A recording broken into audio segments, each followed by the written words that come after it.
पूजा को आज ऐसा लग रहा था जैसे किसी अपने ने ही पीठ पर वार किया हो। दरअसल पूजा और रंजन कॉलेज के ज़माने के दोस्त थे।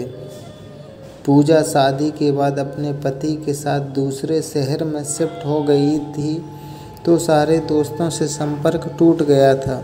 उसका शादी के 2 साल बाद ही पूजा के पति कार एक्सीडेंट में चल बसे।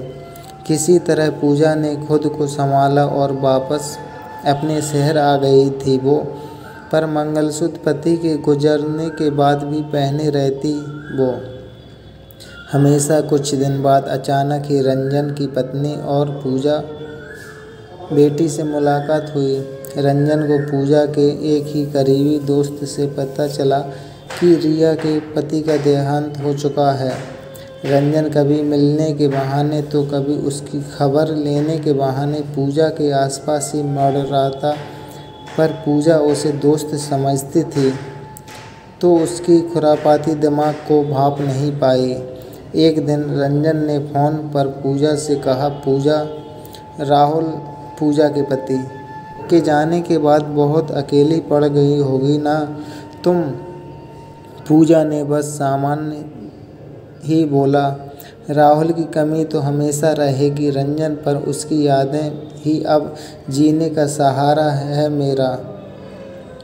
रंजन मौका देखकर पूजा से कहने लगा, पूजा तुम अकेली हो, अभी उम्र ही क्या है तुम्हारी, भी तो अपनी कुछ इच्छाएं होंगी ना।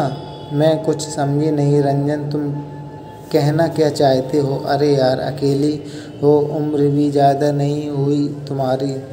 एक महिला की जो शारीरिक ज़रूरतें होती हैं वो भी तो होगी ना। अगर तुम चाहो तो मैं तुम्हारी मदद कर सकता हूँ। सुधा, रंजन की पत्नी, तो वैसे भी तुम्हारी अच्छी दोस्त बन गई है और आजकल वो शारीरिक संबंध बनाने में भी आनाकानी करने लगी है, तो तुम मेरी और मैं तुम्हारी मदद कर सकते हैं इस मामले में। रंजन बड़ी बेशर्मी से बोला। अब पूजा का गुस्सा अपने चरम पर था। वो बोली, रंजन, मैंने एक रिकॉर्डिंग भेजी है, तुम्हें सुनना तो कैसी है। पूजा को झटका तो लगा था रंजन की बात सुनकर, पर उसने सब्र से काम लेते हुए चुपके से ऑडियो रिकॉर्डिंग ऑन कर दिया था ताकि सब रिकॉर्ड कर सकें। भले राहुल नहीं रहे, पर आज भी मैं पत्नी हूँ उनकी। तुम्हारे और तुम जैसे लोगों के लिए शायद एक लड़की खिलौना है, अपनी हवस की भूख मिटाने का एक जरिया मात्र है। पर याद रखना, तुम्हारी भी एक बेटी है।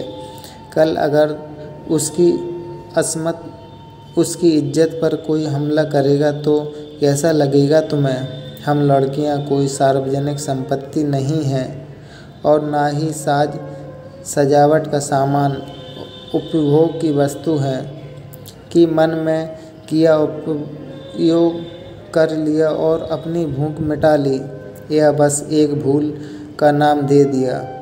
इस पुरुष समाज ने, मैं भले चाहे विधवा हूँ, पर मेरी अपनी इज्जत और आत्मसम्मान है।